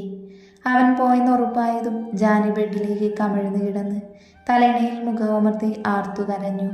അവളാകെ മനസ്സുകൊണ്ടും ശരീരം കൊണ്ടും തളർന്നു പോയിരുന്നു. അവൾ പതിയെണീറ്റ് അവളുടെ ബാഗിലായി വെച്ചൊരു കുഞ്ഞു കൃഷ്ണ വിഗ്രഹം കൈകളിലെടുത്തു. കുറച്ചു നേരം അതിലേക്ക് തന്നെ നോക്കി നിന്നു. എന്തിനാ ഇങ്ങനെ ഒരു പരീക്ഷണം? വേറെ ഒന്നുമല്ലല്ലോ ഞങ്ങൾ ചോദിച്ചത്, ഒരു കുഞ്ഞിനെയല്ലേ ചോദിച്ചുള്ളൂ. ഞാനിനി എന്താ വേണ്ടത് എൻ്റെ കൃഷ്ണ? ഒന്ന് പറഞ്ഞുതാ. വയ്യ എനിക്ക് ആ മനുഷ്യൻ്റെ സങ്കടം കാണാൻ. അവൾ ആ കൃഷ്ണവിഗ്രഹത്തിന് മുന്നിൽ ആർത്തു കരഞ്ഞു. ഞങ്ങളുടെ ഉപ്പയുടെയും ഉമ്മയുടെയും കുഞ്ഞിനെയെങ്കിലും ഞങ്ങൾ തന്നൂടായിരുന്നു നിനക്ക്. പൊന്നുപോലെ നോക്കില്ലായിരുന്നു ഞങ്ങൾ. അവൾ ഓരോന്നും എണ്ണിപ്പെറുക്കി പറഞ്ഞാകെ ക്ഷീണിച്ചു പോയിരുന്നു. തലകറങ്ങി അവൾ പിറകോട്ട് വേച്ചു പോയതും രണ്ട് ബലിഷ്ഠമായ കൈകൾ അവളെ താങ്ങിയിരുന്നു. ജാനി ഒട്ടൊരു നിമിഷത്തിനു ശേഷം പിടഞ്ഞുകൊണ്ട് തിരിഞ്ഞു നോക്കിയപ്പോൾ കണ്ടു തന്നെ മാത്രം കണ്ണിൽ നിറച്ച് നോക്കി നിൽക്കുന്ന തൻ്റെ പ്രാണനെ. ദേവേട്ടനോ? എപ്പോൾ വന്നു? ഞാൻ കണ്ടില്ലല്ലോ. ഞാൻ കുളിക്കാൻ കയറാൻ പോവായിരുന്നു. അപ്പോഴത് നിലത്ത് വീണ് കിടക്കുന്ന കണ്ടത്. അതെടുക്കാൻ. എന്തിനാ പൊന്നെ ഇങ്ങനെ ഒരു നാടകം? നീ ആരെയാ ഒളിപ്പിക്കാൻ നോക്കുന്നേ? എൻ്റെ മുന്നിൽ വേണോ പെണ്ണെ നിൻ്റെ അഭിനയം? അവളുടെ മുഖം കൈക്കുമ്പിളിലെടുത്ത് അവളുടെ കണ്ണുകളിൽ നോക്കി ചോദിക്കുമ്പോഴേക്കും അവൾ അവൻ്റെ നെഞ്ചിലേക്ക് വീണിരുന്നു. എന്തിനാ ദേവേട്ട ദൈവം നമ്മളോട് മാത്രം ഇങ്ങനെയെന്നും ചോദിച്ച് ആർത്ത് കരഞ്ഞു അവൾ. അയ്യേ, എൻ്റെ പെണ്ണ് കരയാ? എൻ്റെ കുഞ്ഞ് നീയും നിൻ്റെ കുഞ്ഞ് ഞാനുമാണെന്ന് പറഞ്ഞിട്ട് നീ കരയാണോ? മോശാട്ടോ പെണ്ണേ. തൊണ്ടയിൽ തട്ടി നിൽക്കുന്ന ഗദ്ഗതം പുറത്തേക്ക് വരാതിരിക്കാൻ ശ്രമിച്ചുകൊണ്ട് അവൻ അവളെ ചേർത്ത് പിടിച്ചുകൊണ്ട് പറഞ്ഞു. കുറച്ചു മുന്നേ ഇന്ദ്രൻ കടയിലേക്ക് ഇറങ്ങിയപ്പോഴാണ് ശ്യാമും ദിനുവും വരുന്നത് കണ്ടത്. അവരെയും കൊണ്ട് അകത്തേക്ക് കയറുമ്പോഴാണ് ജാനിയുടെ കരച്ചിൽ ചീലുകൾ കണ്ണൻ കേട്ടത്. ആ നിമിഷം അവൻ കൂടെയുള്ളവരെയൊന്നും നോക്കാതെ അകത്തേക്ക് ഓടിയിരുന്നു. കൂടെ തന്നെ ശ്യാമും ദിനുവും ഓടി. അകത്തേക്ക് കയറുമ്പോൾ കണ്ടു വാതിലിൽ തറഞ്ഞു നിൽക്കുന്ന ഇന്ദ്രനെ. പിന്നെ പെട്ടെന്ന് അകത്തേക്ക് ഓടി കയറുന്നതും കണ്ടു. കണ്ണൻ ജാനിയെ ചേർത്ത് പിടിച്ചു. അവളെ തന്നിലേക്ക് അടുപ്പിക്കാൻ പറ്റാവുന്നത്രയും അടുപ്പിച്ച് അവളെ കെട്ടിപ്പിടിച്ചു. അവളുടെ മൂർത്താവിൽ അവൻ്റെ ചൂടും കണ്ണുനീരും പതിഞ്ഞുകൊണ്ടേയിരുന്നു. അവളുടെ ഏങ്ങലുകൾ ഉച്ചത്തിലായി. ഇതെല്ലാം കണ്ട് റൂമിന് പുറത്ത് നിൽക്കുന്ന ഡോക്ടർ ശ്യാമും ദിനുവും പരസ്പരം മുഖത്തേക്ക് നോക്കി നിറഞ്ഞ കണ്ണുകൾ തുടച്ച് പുറത്തേക്ക് ഇറങ്ങിപ്പോയി. ഇന്ദ്രൻ തൻ്റെ തെറ്റുകൾ മനസ്സിലാക്കി സ്വയം ശപിച്ചുകൊണ്ടേയിരുന്നു. അങ്ങനെ ഒരുപാട് നേരം ഇരുന്ന് ജാനി എപ്പോഴോ ഉറങ്ങിപ്പോയി. ഇന്ദ്രൻ അവളെ ബെഡിലേക്ക് കിടത്തി അവളുടെ വയറിൽ ഒഴിഞ്ഞുകൊടുത്ത് കൂടെ കിടന്ന് അവനും മയങ്ങിപ്പോയി. ദിനു വന്ന് നോക്കുമ്പോൾ കണ്ണു കെട്ടിപ്പിടിച്ച് കിടക്കുന്ന ജാനിയെയും ഇന്ദ്രനെയും. അവരെ നോക്കിയൊന്ന് പുഞ്ചിരിച്ചുകൊണ്ട് അവൻ വാതിൽ ചാരി പുറത്തേക്ക് ഇറങ്ങി. അവർ രണ്ടുപേരും ഡോക്ടർ ശ്യാമും ദിനുവും പുറത്തിരുന്ന് സംസാരിച്ചു. അതിൽ ഒരിക്കൽ പോലും കാത്തു കടന്നു വന്നില്ല. അച്ഛനും അമ്മയും ഗായത്രിയും വേണുവും മനുവും നിമ്മിയും ഉണ്ണിയും മീനുവും അമ്മവും മായും ഹരിയും നന്ദനും ഷമിയും സൂര്യയും എന്തിന് മരിച്ചുപോയ കാതറും ഉമ്മയും ആ കുഞ്ഞു പോലും അവരുടെ സംസാര വിഷയമായിരുന്നു. ശ്യാമിന് കാത്തുവിനെ പറ്റി അവനോട് സംസാരിക്കണം ചോദിക്കണമെന്നുണ്ടെങ്കിലും അവൻ ചോദിച്ചില്ല. ദിനുവിന് അവളെ പറ്റി അന്വേഷിക്കണമെന്നുണ്ടെങ്കിലും എന്തോ ഒന്ന് അവനെ പിറകോട്ട് വലിച്ചു. അങ്ങനെ സംസാരിച്ച് നിൽക്കുന്നതിനിടയിൽ എപ്പോഴോ കണ്ണൻ വന്നു. അവൻ ഉണർന്നു വന്നപ്പോൾ തന്നെ ഫുഡ് ഓർഡർ ചെയ്തു. അത് കഴിഞ്ഞ് കണ്ണൻ പോയി ജാനിയെ വിളിച്ചുണർത്തി അവളെ ഫ്രഷ് ആവാൻ പറഞ്ഞയച്ചു. പിന്നീട് ഒരിക്കൽ പോലും അവളിൽ നിന്നോ അവനിൽ നിന്നോ കഴിഞ്ഞതിനെ പറ്റി ഒരു സംസാരവും ഉണ്ടായിരുന്നില്ല. ജാനി കുളിയൊക്കെ കഴിഞ്ഞു പോന്നു ഉഷാറായി. പുറത്തേക്ക് ഇറങ്ങിയപ്പോഴാണ് ദിനുവിനെ കണ്ടത്. ഓടിപ്പോയി അവനെ കെട്ടിപ്പിടിച്ച് മുഖം നിറയെ ഉമ്മയും കൊടുത്ത് അവനെ തൊട്ടൊഴിഞ്ഞു നിന്നവളെ കണ്ണൻ കണ്ണുരുട്ടി പേടിപ്പിച്ചപ്പോൾ ഫുഡ് കഴിക്കാൻ കൊണ്ടുപോയിരുത്തി. കൂടെ തന്നെ അവരുടെ നിർബന്ധത്തിന് വഴങ്ങി ശ്യാമും ഇരുന്നു. കണ്ണൻ്റെയും ദിനുവിൻ്റെയും നടുക്കായിട്ട് ജാനി ഇരുന്നത്. അവൾ കഴിക്കുന്നിടക്ക് ദിനുവിന് വാരിക്കൊടുക്കുന്നുണ്ട്. ദിനുവിൻ്റെ കണ്ണുകൾ സന്തോഷത്താൽ നിറഞ്ഞു. അവൻ അവൻ്റെ അമ്മയെ കാണാൻ തോന്നി. അതുവരെ തന്നെ ചുറ്റിപ്പറ്റി നിന്ന് നിഗൂഢത ഇപ്പോഴാണ് മാറിയത് എന്ന് അവന് പൂർണ്ണമായും മനസ്സിലാക്കിയ നിമിഷം കൂടെ ആയിരുന്നു അത്. ശ്യാം നിറഞ്ഞ ചിരിയോടെ അതെല്ലാം നോക്കി അവരുടെ കൂടെ ഭക്ഷണം കഴിച്ചു. കൂടെ എന്തോ പറയാനായി ഒരുങ്ങിയതും ഇന്ദ്രൻ ഒരു നോട്ടം കൊണ്ട് അത് വിലക്കി. പിന്നെ എല്ലാവരും ഭക്ഷണമൊക്കെ കഴിച്ച് ജാനി ഒന്ന് ഓക്കെയായെന്ന് കണ്ടപ്പോൾ അവളെയും കൊണ്ട് ദിനുവും ഇന്ദ്രനും കൂടെ ഷോപ്പിങ്ങിന് പോയി. ശ്യാം അവർ നാട്ടിലേക്ക് പോകുമ്പോൾ വരാമെന്നും പറഞ്ഞു. പിന്നെ പോകുന്നതിന് മുന്നേ രണ്ടുപേരോടുമായി ഇന്ദ്രനെ കാണിച്ച് ആ ഡോക്ടറിനെ പോയി ഒന്ന് കാണാനും പറഞ്ഞു ശ്യാമ പോയി. പിന്നീടുള്ള 2 ദിവസം ദിനു അവരുടെ കൂടെ തന്നെ ഉണ്ടായിരുന്നു. അതിനിടയിൽ അവർ രണ്ടുപേരും ഇന്ദ്രനെ കാണിക്കുന്ന ഡോക്ടറെ പോയി കണ്ടു. പീരീഡ് ടൈം കഴിഞ്ഞൊന്ന് വന്ന് കാണാനും പറഞ്ഞു. പിന്നെ പല പ്രാവശ്യമായിട്ട് അവർ നാട്ടിലേക്ക് വിളിച്ചു. ദിനുവിൻ്റെ നിർദ്ദേശപ്രകാരം ആരും ഒരിക്കൽ പോലും ജാനിയോട് വിശേഷമായോ എന്ന് ചോദിച്ചിട്ടില്ല. ഇപ്പോൾ ഉണ്ണിയും ദിനുവും പഴയ പോലെ തന്നെയായി. കൂടെ മീനുവും. അവരുടെ സംസാരത്തിലും കാത്തു വന്നില്ല. എല്ലാവരും ദിനുവിൽ നിന്നും കാത്തു എന്ന വിഷയം തന്നെ മാറ്റിവെച്ചു. കാത്തുവിനെ മറക്കാൻ കഴിയാതെ താനായിട്ട് നഷ്ടപ്പെടുത്തിയ ആ സുവർണ നിമിഷത്തെ ഓർത്ത് അവൻ ആരും കാണാതെ കണ്ണീരൊഴുക്കി. ജാനിയും ഇന്ദ്രനും ദിനും കൂടെ നാട്ടിലേക്ക് പുറപ്പെട്ടു. അവരുടെ 3 പേരുടെയും മനസ്സിൽ ബാംഗ്ലൂർ നഗരം കൂടുതൽ മിഴിവോടെ തെളിഞ്ഞു നിന്നു. ഇന്ദ്രനും ദിനുവും ജാനിയും മാറി മാറി ഡ്രൈവ് ചെയ്തു. ഇടയ്ക്ക് ഇറങ്ങി വിശ്രമിച്ചു ഫുഡ് കഴിച്ചു അവരുടെ കാറ് മുന്നോട്ട് കുതിച്ചു. മണിക്കൂറുകൾ നീണ്ട യാത്രയ്ക്കൊടുവിൽ അവർ അങ്ങനെ അവരുടെ സ്വന്തം ഗൃഹത്തിലെത്തി. വീട്ടിലെത്തിയതും ചക്കയിൽ ഈച്ച പൊതിയും പോലെ ജാനിയെയും ദിനുവിനെയും എല്ലാവരും പൊതിഞ്ഞു. ആ സമയം നോക്കി റൂമിലേക്ക് മുങ്ങാൻ നിന്ന ഇന്ദ്രനെ ക്ഷമയും സൂര്യയും പൊക്കിക്കൊണ്ടുപോയി അവരുടെ സ്ഥിരം സ്ഥലമായി കുളക്കടവിലേക്ക്. കൂടെ നമ്മുടെ അളിയന്മാരുമുണ്ട്, മനുവും നന്ദുവും ഹരിയും. നന്ദുവിന് ദിനുവിനെ ഒന്ന് കാണാൻ പോലും കിട്ടിയില്ല. അപ്പോഴേക്കും ഉണ്ണി പൊക്കിക്കൊണ്ടുപോയി അവനെ. ഇന്ദ്രൻ എല്ലാവരുടെയും വക നല്ലോണം കിട്ടിയിട്ടുണ്ട്. അത്രയ്ക്കും ആ പെണ്ണിനെ അവൻ ദ്രോഹിച്ചു എന്ന് പറഞ്ഞിട്ട്. അങ്ങനെ എല്ലാവരുടെയും കളിയും ചിരിയും ഒക്കെ അവരുടെ യാത്രാക്ഷീണം അവർ മറന്നിരുന്നു. പക്ഷേ ദിനുവിനുള്ളിലെ കനൽ ആർക്കും കാണാൻ കഴിഞ്ഞില്ല. അവൻ എല്ലാവർക്കും മുന്നിൽ നന്നായി ആടിത്തിമർത്തു. അങ്ങനെ ഭക്ഷണം കഴിക്കുന്ന നേരത്ത് മനു വേഗം കഴിക്കുന്നു പറഞ്ഞ് തിരക്ക് കൂട്ടാൻ തുടങ്ങിയ ഇന്ദ്രൻ കാര്യം അന്വേഷിച്ചു. കാത്തുമോളുടെ കല്യാണം നാളെയല്ലേ? നിങ്ങളുടെ വരവറിഞ്ഞപ്പോൾ വേഗം വന്നതാണ്. മധുവാങ്കിളിനും രേവതി ആൻറ്റിക്കും പ്രത്യേകിച്ച് കുടുംബക്കാർ ആരുമില്ലാത്തതല്ലേ? ഞാനത് വിട്ടു. അല്ല, ചോദിക്കാൻ വിട്ടു. ചെക്കൻ എവിടെയുള്ളതാ? പേരെന്താ? അവൻ്റെ പ്രൊഫഷനൊക്കെ എങ്ങനെയാ? പേര് മിഥുൻ. ചെക്കൻ ഞങ്ങളുടെ നാട്ടിലുള്ളത് തന്നെയാ. പിന്നെ പ്രൊഫഷൻ എന്തായിരുന്നു വച്ചാ? അല്ല, അവനൊരു കമ്പനിയിൽ വർക്ക് ചെയ്യുക. എന്തായാലും ഞാനും ജാനിയും രാത്രി അങ്ങോട്ട് ഇറങ്ങാം. നിങ്ങൾ കഴിച്ച് പോവാൻ ഇറങ്ങിക്കോളൂ. അവരുടെ സംസാരം പിന്നെയും നാളത്തെ കല്യാണ വിശേഷത്തിലൂടെ കടന്നുപോയി. മറ്റുള്ളവരും ഈ കല്യാണ ചർച്ചയിൽ കൂടി പറഞ്ഞതും അല്ലാതെ അവരുടെ മാത്രം സംസാരത്തിൽ മുഴുകിയും കഴിച്ചുകൊണ്ടിരുന്നു. പക്ഷേ ഇതിലൊന്നും പങ്കെടുക്കാതെ മുഖം കുനിച്ചിരുന്ന് ഭക്ഷണം കഴിക്കുന്നവനെ ആരും ശ്രദ്ധിച്ചില്ല.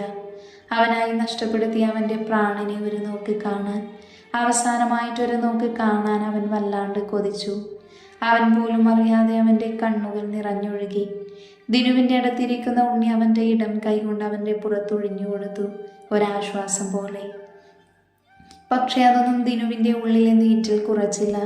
ചുണ്ടുകൾ കൂട്ടിപ്പിടിച്ച് അവൻ്റെ വിതുമ്പലടക്കാൻ ശ്രമിച്ചു. കണ്ണുകൾ നിറഞ്ഞൊഴുകാതിരിക്കാൻ പാടുപെട്ടു. അവൻ്റെ നെഞ്ചിരിപ്പ് വല്ലാണ്ട് ഉയർന്നു. ശ്വാസം പോലും കിട്ടാത്തൊരവസ്ഥ, ആകെ തളർന്നു പോകും പോലെ.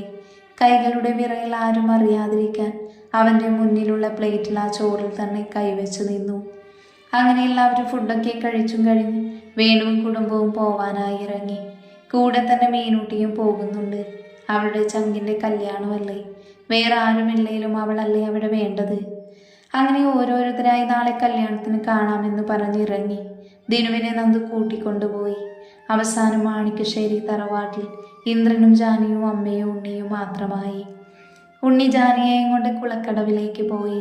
ഒരുപാട് പറയാനുണ്ടെന്ന് പറഞ്ഞിട്ട് ഇന്ദ്രൻ അമ്മയെ റൂമിൽ ബെഡിൽ ചുവരിൽ ചാരിയിരുത്തി അമ്മയുടെ മടിയിലായി കിടന്നു. ഭാഗ്യ കൊച്ചു ഞെട്ടി ഇന്ദ്രനെ ഒന്ന് നോക്കി. ഒരു നിമിഷം ആ അമ്മയുടെ ഹൃദയം ഒന്ന് പിഴച്ചു. കണ്ണടച്ച് കിടക്കുകയാണെങ്കിലും ഇന്ദ്രന്റെ കണ്ണിൽ നിന്നും മിഴിനീർ ചാലു തീർത്തു. അവന്റെ ഓർമ്മയിൽ ഒരിക്കലും ഇങ്ങനെയൊന്നും ഉണ്ടായിട്ടില്ല. ആദ്യമായിട്ടാണ് ഇങ്ങനെയൊന്ന്. അച്ഛൻ്റെ നെഞ്ചിൽ കിടന്നൊരു ഓർമ്മ മാത്രം ഉണ്ടായിരുന്നുള്ളൂ. അല്ലാതെ അമ്മയുടെ മടിത്തട്ടിൽ കിടന്ന് കുറുമ്പ് കളിക്കുന്ന തൻ്റെ മുഖം ഇല്ല, അങ്ങനെയൊന്നും ഉണ്ടായിട്ടില്ല. ഓർമ്മയുണ്ട് തനിക്ക് താഴെയുള്ളവരെ മടിയിലിരുത്തിയും കിടത്തിയും കൊഞ്ചിക്കുന്നത്. അന്നൊക്കെ നോക്കി കണ്ണു നിറയ്ക്കാൻ മാത്രമേ കഴിഞ്ഞിട്ടുള്ളൂ. പഴയത് ഓരോന്ന് ആലോചിച്ച് കിടക്കുമ്പോഴാണ് അവൻ്റെ തലയിൽ ഒരു കനം പോലെ തോന്നിയത്. അത് പിന്നെ അവൻ്റെ ഓരോ മുടിയിഴകളിലൂടെയും ഓടി നടന്നു. ഇടയ്ക്ക് അവിടെ വിറകൊള്ളുന്നത് അവൻ അറിഞ്ഞു. ഇടതൂർന്ന മുടിയിഴകളിലൂടെ അമ്മയുടെ കണ്ണുനീർ പോയി മറഞ്ഞു.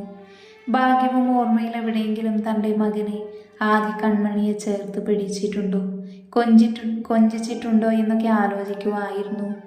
പലപ്പോഴും കിച്ചേട്ടൻ പറഞ്ഞിരുന്നു, ദേ കണ്ണനും നമ്മുടെ മോനാണ്, നിനക്ക് അവനെയൊന്നും ഇവരെ പോലെ കൊഞ്ചിച്ചൂടെ, നിന്റെ മാറിലെ ചൂട് അവനെയും അറിയിച്ചൂടെ എന്നൊക്കെ.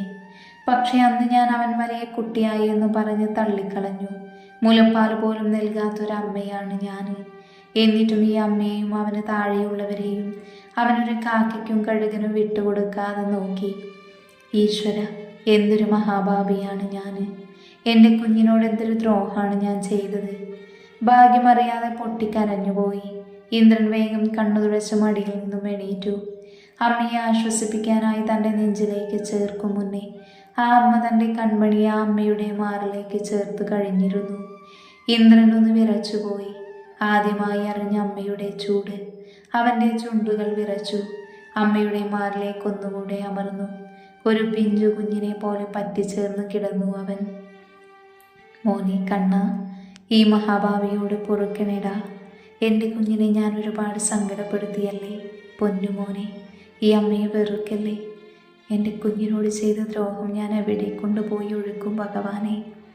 ഭാഗ്യ കൂടുതൽ അവനെ തൻ്റെ മാറിലേക്ക് അടക്കി പിടിച്ചുകൊണ്ട് ഓരോന്ന് പറഞ്ഞു. ഇന്ദ്രനിടയ്ക്ക് പറയുന്നുണ്ട്, കരയില്ല അമ്മയെന്ന്, ഇപ്പോഴെങ്കിലും ചേർത്ത് പിടിച്ചല്ലോ, എനിക്കത് മതി എന്നൊക്കെ. പക്ഷേ ആര് കേൾക്കാൻ. കുറച്ചു കഴിഞ്ഞ് അകത്തേക്ക് കയറുമെന്ന ഉണ്ണിയും ജാനിയും അമ്മയുടെ റൂമിൽ നിന്ന് കരച്ചിൽ കേട്ട് അങ്ങോട്ടേക്ക് ഓടിയെത്തുമ്പോൾ കണ്ടു തള്ളക്കോഴി തൻ്റെ ചിറകിനടിയിലേക്ക് ഒളിപ്പിച്ചു വെച്ച കുഞ്ഞിനെ പോലെ ചേർന്നു നിൽക്കുന്ന കണ്ണനെയും ചേർത്ത് പിടിച്ചു നിൽക്കുന്ന അമ്മയെയുമാണ്. ജാനിയിൽ സന്തോഷമായിരുന്നുവെങ്കിൽ ഉണ്ണിയിൽ കുശുമ്പായിരുന്നു. മുന്നിൽ നിൽക്കുന്ന ജാനിയെ തള്ളിമാറ്റി അമ്മയുടെ മാറിലേക്ക് ആ കുഞ്ഞിക്കിളിയും ചേർന്നു. ഇന്ദ്രന്റെ കൈകൾ അവനെയും ചേർത്ത് പിടിച്ചു. ആ അമ്മയുടെ മനം സന്തോഷത്താൽ തുടികൊട്ടി. കുഞ്ഞുണ്ണിയും കുഞ്ഞു കണ്ണനുമാകുമായിരുന്നു അവർ അപ്പോൾ. മായയെയും അമ്മുവിനെയും അവർ ഓർത്തുപോയപ്പോൾ ഭാഗ്യ തൻ്റെ കണ്ണുകൾ ചുവരിലുള്ള കൃഷ്ണജിത്തിൽ പതിഞ്ഞു. ഇത്രയും സന്തോഷം നിറഞ്ഞ നിമിഷത്തിൽ തന്നിൽ ഉണ്ടായില്ലല്ലോ എന്ന് ആ അമ്മ ഓർത്തു. ഇതെല്ലാം കണ്ട് സന്തോഷത്തോടെ നിറഞ്ഞ കണ്ണുകൾ തുടച്ചു മാറ്റി ജാനി കിച്ചണിലേക്ക് നടന്നു. അമ്മയുടെയും മക്കളുടെയും പരാതിക്കും പരിഭവവും കഴിഞ്ഞപ്പോൾ ഒത്തിരി നേരമായിരുന്നു. നന്ദനത്തിലേക്കുള്ള യാത്രയിലാണ് അമ്മുവും നന്ദനും ദിനുവുമൊക്കെ. നന്ദു ഡ്രൈവ് ചെയ്യുന്നു. കോട്ട് സീറ്റിൽ അമ്മുവാണ്, ബാക്കിലാണ് ദിനു. അവനെന്തോ കാര്യമായുള്ള ആലോചനയിലാണ് എന്ന് മനസ്സിലാക്കിയ നന്ദനും അമ്മുവും ഒന്നും അവനോട് ചോദിക്കാൻ പോയില്ല. പക്ഷേ ദിനുവിൻ്റെ മനസ്സ് കുറച്ചു മുന്നേ ഉണ്ണിയുമായുള്ള സംഭാഷണത്തിലായിരുന്നു. എല്ലാവരുടെയും പരാതിയും പരിഭവവും ഒന്ന് ഒതുങ്ങിയപ്പോൾ ഉണ്ണി അവനെയും കൂട്ടി മുകളിലെ കോമൺ ബാൽക്കണിയിലേക്ക് പോയി. ദിനൊന്നും സംസാരിക്കുന്നില്ല എന്ന് കണ്ടിട്ടാവണം ഉണ്ണി തന്നെ പറഞ്ഞു തുടങ്ങി. ഡാ, എന്താ നിന്റെ ഉദ്ദേശം? നിന്നേക്കാൾ നന്നായി അറിയുന്ന എന്നോടൊന്നും മറച്ചു പിടിക്കേണ്ട. എന്താടാ? എനിക്കൊരു ഉദ്ദേശവും ഇല്ലല്ലോ. കണ്ണുകൾ നിറയുറക്കാതെ ചുറ്റിലും പായിച്ചുകൊണ്ട് അവൻ പറഞ്ഞു. നീ ഒരുപാട് മാറിയതുപോലെ. നിന്റെ നിഴൽ മാത്രമാണിപ്പോൾ. എൻ്റെ ദിനു ഇങ്ങനെ അല്ലായിരുന്നു. സാരമില്ല, നിന്റെ കല്യാണം കഴിഞ്ഞെന്നേ ഉള്ളൂ. ഈ മോഹൻ മാറിയിട്ടില്ല. പ്രിയപ്പെട്ടവരുടെ ഉണ്ണിയായിട്ട് തന്നെയാണ് ഞാനുള്ളത്. നിനക്ക് എന്നോട് എന്തേലും മതി ഉണ്ണി, ഇനിയൊന്നും പറഞ്ഞെന്നെ തളർത്തല്ലടാ. എനിക്ക് താങ്ങാൻ പറ്റുന്നില്ല. ഇപ്പോൾ തന്നെ ഞാൻ എങ്ങനെ പിടിച്ചു നിൽക്കുന്നതെന്ന് എനിക്കറിയില്ല. അത്രയും ഞാൻ തളർന്നു പോയിട്ടുണ്ടടാ. ഉണ്ണിയെ കെട്ടിപ്പിടിച്ച് കരഞ്ഞുപോയി ദിനു. ഉണ്ണിയും കരയുകയായിരുന്നു. പ്രിയ സുഹൃത്തിൻ്റെ ആത്മമിത്രത്തിൻ്റെ വേദന അത് തൻ്റെയും കൂടെയാണ്. ഇനി ആര് വിചാരിച്ചാലും ഇതിനൊരു പരിഹാരമില്ല. ഉണ്ണി ഒന്നുകൂടെ അവനെ ചേർത്തു നിർത്തി അവൻ്റെ പുറത്ത് തഴുകിക്കൊടുത്തു. ഒരാശ്വാസം എന്നോണം, ഒന്നും പറയാതെ അവൻ്റെ ഉള്ളം മനസ്സിലാക്കിയെന്നോണം ഉണ്ണി അവനെ ചേർത്ത് പിടിച്ചു. കരച്ചിലൊന്നടങ്ങിയപ്പോൾ മുഖാമത്തെ തുടച്ചുകൊണ്ട് അവൻ ചോദിച്ചു, ഉണ്ണി, എൻ്റെ പെണ്ണിനിക്ക് അവസാനമായിട്ടൊന്ന് കാണാൻ കഴിയൂടാ? അവൾ എന്നെ വെറുത്ത് കാണുമോടാ? എനിക്കെന്നും താങ്ങും തണലുമായിരുന്നു എൻ്റെ പെണ്ണ്. ഞാൻ കാരണം ഒരുപാട് വേദനിച്ചിട്ടുണ്ട് അവൾ. അല്ലെ വേണ്ട, അവളെ വേണ്ട, കാണണ്ട. അല്ലെങ്കിലും നഷ്ടപ്പെട്ടെന്ന് തോന്നുമ്പോഴാണല്ലോ ഓരോന്നിൻ്റെയും വിലയറിയുന്നത്. കാത്തുവിനോടുള്ള അവൻ്റെ പ്രണയത്തിൽ ദിനുവിൻ്റെ മനസ്സിലൊരു പോറൽ പോലും ഏറ്റിട്ടില്ല എന്ന് അവിടെ കാണുകയായിരുന്നു ഉണ്ണി. കൂടെ വേറൊരാളും. നീ ചെന്ന് അവളെ വിളിച്ചു നോക്ക്, അവൾ ഇറങ്ങി വന്നാലോ? ഉണ്ണിയൊരു ആശ്വാസമാക്കുന്ന പോലെ അവനോട് ചോദിച്ചത് കേട്ട് അവരുടെ സംഭാഷണത്തിന് സാക്ഷിയായ മൂന്നാമൻ്റെ നെഞ്ചിരിപ്പുയർന്നു. സ്വയം പുച്ഛിച്ചുകൊണ്ട് അവൻ പുറത്തേക്ക് കണ്ണും നട്ടു നിന്നു. അവൻ്റെ ഷോൾഡറിൽ പിടിച്ചുണ്ണി തനിക്ക് നേരെ തിരിച്ചു. എന്താടാന്ന് കണ്ണുകൊണ്ട് ചോദിച്ചു. അവളിറങ്ങി വന്നേനെ. ഞാനൊരു ആണൊരുത്തനായിരുന്നേ. ഇത് ആണും പെണ്ണും കെട്ടവൻ്റെ അടുത്തേക്ക് അവൾ എന്ത് ധൈര്യത്തിലാടാ വരിക? അവസാനം എത്തിയപ്പോഴേക്കും അവൻ വിതുമ്പിപ്പോയിരുന്നു. ഡാ, നീ എന്തൊക്കെയാ പറയുന്നത്? ഇടം കൈ കൊണ്ട് ദിനുവിൻ്റെ ഷോൾഡറിൽ അമർത്തിക്കൊണ്ട് ബലം പ്രയോഗിച്ച് തൻ്റെ വലതു കൈയാൽ അവൻ്റെ മുഖം തിരിച്ചുകൊണ്ട് ഉണ്ണി കുറച്ച് ദേഷ്യത്തിൽ തന്നെ ചോദിച്ചു, നിന്നോട് ആരാടായി വേണ്ടാത്ത ഓരോന്നും പറഞ്ഞു തന്നത്? എനിക്കറിയാം എൻ്റെ ദിനുവിനെ. എന്നെ പോലെ തന്നെ നിന്നെ മനസ്സിലാക്കിയതാണ് നിന്റെ പെണ്ണും. ഇപ്പോൾ പോലും അവൾ ചിലപ്പോൾ നിന്റെ ഒരു വിളിക്ക് വേണ്ടിയായിരിക്കും കാത്തിരിക്കുന്നത്. ദേഷ്യത്തിൽ തുടങ്ങിയെങ്കിലും അവസാനിച്ചപ്പോഴേക്കും ഉണ്ണിയുടെ സ്വരം നേർത്തിരുന്നു. വേണ്ടടാ, അവൾ സന്തോഷത്തോടെ കഴിയട്ടെ. നിക്കെൻ്റെ പെണ്ണിനെ എന്നും ആരോടൊപ്പം ആണെങ്കിലും സന്തോഷത്തോടെ കഴിയുന്നത് കണ്ടാൽ മതി. ഈ ജന്മം അവൾ എനിക്ക് വിധിച്ചിട്ടില്ലടാ. പറഞ്ഞവസാനിച്ചപ്പോഴേക്കും ദിനു മുഖം പൊത്തി കരഞ്ഞ് നിലത്തേക്ക് ഇരുന്നു പോയിരുന്നു. അവനെന്തു പറഞ്ഞ് ആശ്വസിപ്പിക്കണമെന്ന് ഉണ്ണിക്കും നിശ്ചയമില്ലായിരുന്നു. ഇതെല്ലാം കേട്ടു നിൽക്കുന്ന മൂന്നാമതൊരാൾ തിരിഞ്ഞ് തൻ്റെ പ്രിയപ്പെട്ടവരെ നോക്കി നിറഞ്ഞ കണ്ണുകൾ തുടച്ച് തിരിഞ്ഞു നടന്നു. ഡാ കുഞ്ഞ, എന്തുറക്കാടായത്? എണീക്ക്, നമ്മുടെ വീടെത്തി. അമ്മവും നന്ദനും തട്ടി വിളിച്ചപ്പോഴാണ് തൻ്റെ പ്രിയപ്പെട്ടവളുടെ ഓർമ്മയിൽ നിന്നും അവൻ ഞെട്ടി ഉണർന്നത്. അവൻ്റെ കരഞ്ഞു കലങ്ങിയ കണ്ണുകൾ കണ്ടിട്ട് നന്ദന് സഹിക്കാവുന്നതിനും അപ്പുറമായിരുന്നു. അവൻ്റെ അവസ്ഥ മനസ്സിലാക്കിയെന്നോണം അമ്മു അവൻ്റെ കൈകൾ പിടിച്ച് കണ്ണ് ചെമ്പി അടച്ചു. നന്ദ് ശ്വാസമൊന്ന് വലിച്ചു വിട്ടുകൊണ്ട് കാറിൽ നിന്നും ഇറങ്ങി. അമ്മയെയും അച്ഛനെയും ഫേസ് ചെയ്യാനുള്ള ബുദ്ധിമുട്ട് കൊണ്ടാണോ എന്നറിയില്ല, ദിനു കാറിൽ നിന്നും ഇറങ്ങാൻ മടിച്ചു നിന്നു. കാറിൻ്റെ ശബ്ദം കേട്ട് അകത്തുനിന്ന് അമ്മ ഓടി വന്നു. കൂടെ അച്ഛനും ധൃതി പിടിച്ചു വരുന്നുണ്ടായിരുന്നു. എന്തോ തെറ്റ് ചെയ്ത കുട്ടിയെ പോലെ അവൻ്റെ തല കുനിച്ച് നിന്ന് എന്നല്ലാതെ കാറിൽ നിന്നും ഇറങ്ങിയില്ല. എൻ്റെ കണ്ണ, ഈശ്വര, എൻ്റെ കുഞ്ഞ്. ആ അമ്മ മനം തേങ്ങിക്കൊണ്ട് താഴ്ത്തി വെച്ച ഗ്ലാസ്സിനുള്ളിലൂടെ തലയിട്ട് ദിനുവിൻ്റെ മുഖം മുഴുവനും തുരുതുര ഉമ്മ വെച്ചു. ആ അമ്മയുടെയും അവൻ്റെയും കണ്ണുനീര് കണ്ടു നിൽക്കാൻ ആവാതെ നന്ദു കാറിൽ നിന്നും ഇറങ്ങി വേഗം അകത്തേക്ക് കയറി. അമ്മു നിറഞ്ഞൊഴുകുന്ന കണ്ണുനീർ തുടച്ച് അച്ഛനെ നോക്കിയപ്പോൾ നിറഞ്ഞ കണ്ണുകൾ പുറത്തേക്കൊടുകാതിരിക്കാൻ കഷ്ടപ്പെടുന്നത് കണ്ടു. ചുണ്ടുകൾ കൂട്ടിപ്പിടിച്ച് കണ്ണുകളുടെ ചലനം കൊണ്ട് അദ്ദേഹം കണ്ണുനീർ അടക്കി പിടിച്ചു.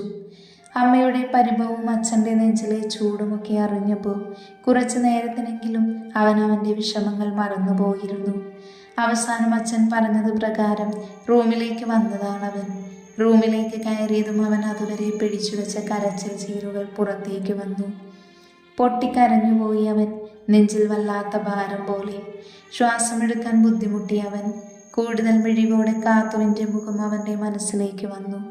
കുറുമ്പും കുസൃതിയും നിറഞ്ഞു നിന്ന കാത്തുവിൻ്റെ മുഖം പിന്നെ വിഷാദത്തിലേക്ക് മാറി വരുന്നതുമൊക്കെ അവൻ്റെ മനസ്സിലേക്ക് വന്നുകൊണ്ടേയിരുന്നു. അവൻ മുടിയിൽ പിടിച്ചു വലിച്ചുകൊണ്ട് സ്വയം വേദനിപ്പിച്ചവൻ ആർത്തുകരഞ്ഞു.